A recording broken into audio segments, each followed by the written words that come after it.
Dear sisters and brothers, welcome to the Season of Creation 2020 Daily Reflection. I am Marjorie. The theme for this year's Season of Creation is Jubilee for the Earth. During this season, let us celebrate the goodness and beauty of creation. Thank God for His love and mercy, and pray that we may care for our common home and give our earth rest from our own greed and destruction, so that it can continue to sustain and govern the earth community. Sister Flora Secuya will lead us in our reflection today. She is a religious of the Missionaries of the Assumption. Her assignments were in school apostolate, social ministry, vocation promotion, and many more. Her mission places include Davao City, Zamboanga del Sur, Agusan del Sur, and Marikina City, during which she was the coordinator of the Community Extension Program of Mary School for 5 years. She reflects on Laudato Si number 2, that shows the connection between the destruction of the natural world and the darkness in our hearts.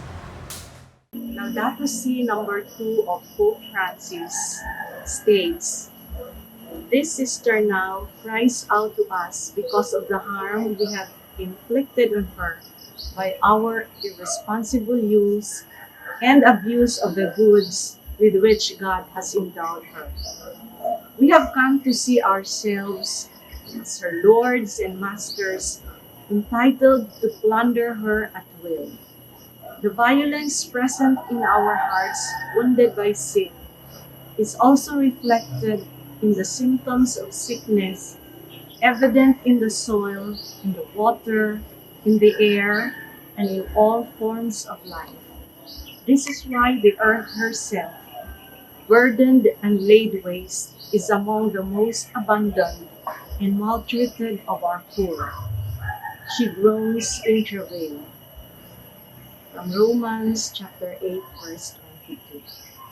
Good day, sisters and brothers.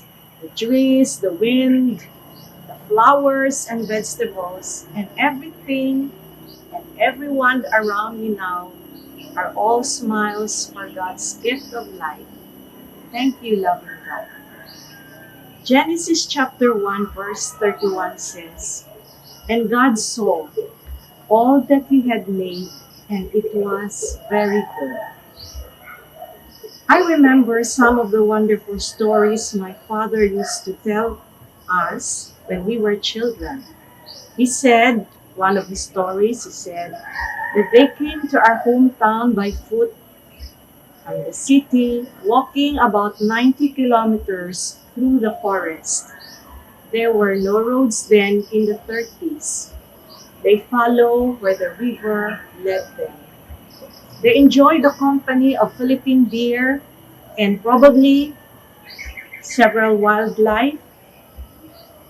And I doubt if they enjoy the company of the monkeys who ran away with their load of corn grits, salt, and other food items they carried on their shoulders.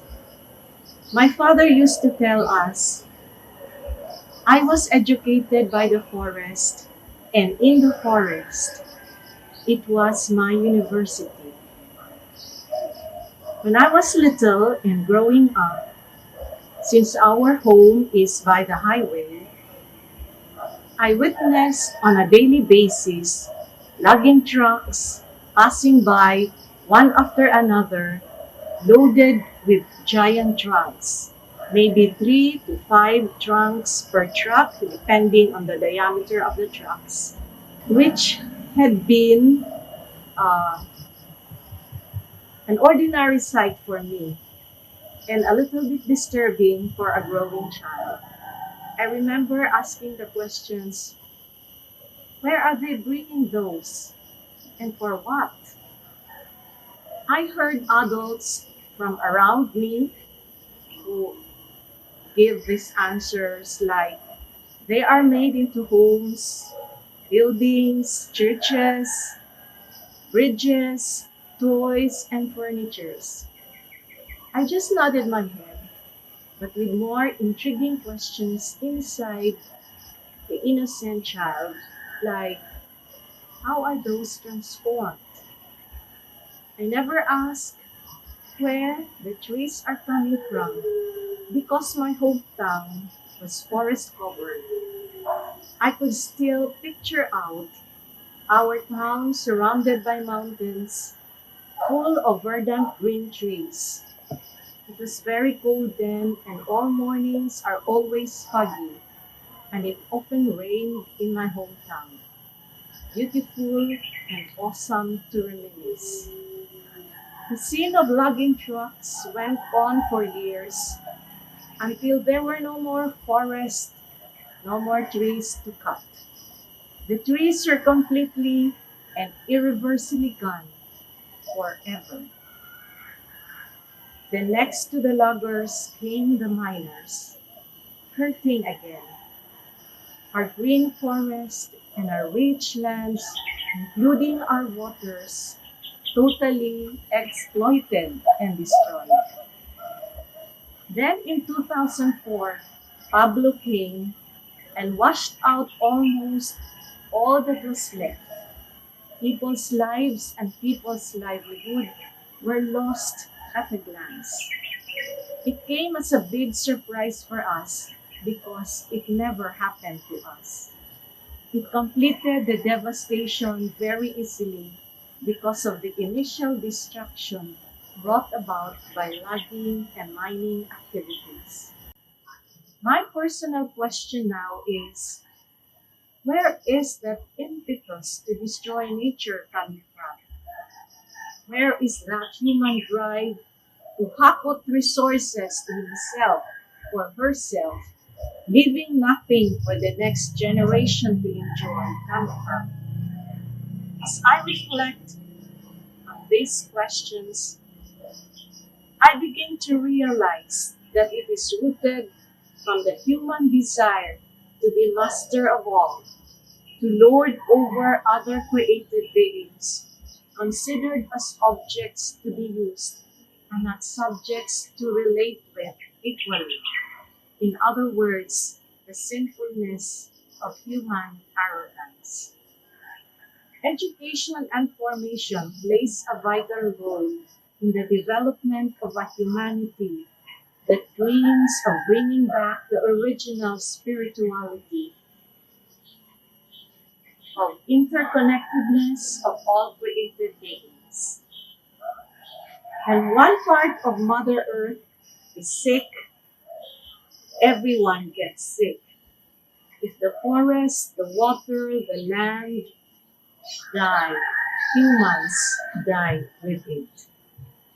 If there is such a thing as love begets love, let our hearts be formed by God's love, such that love becomes second nature to us. And if we have love, we don't seek to destroy life. We don't seek to destroy the earth, our only home. Mother Earth only desires love and life for us. Spend time today to reflect on this passage from Laura number 2. The violence present in our hearts, wounded by sin, is also reflected in the symptoms of sickness, evident in the soil, in the water, in the air, and in all forms of life.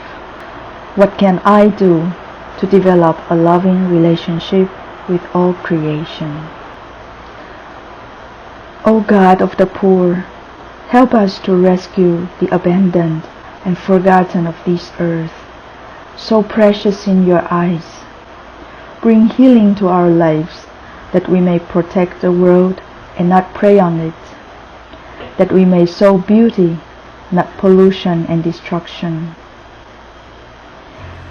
Touch the hearts of those who look only for gain at the expense of the poor and the earth.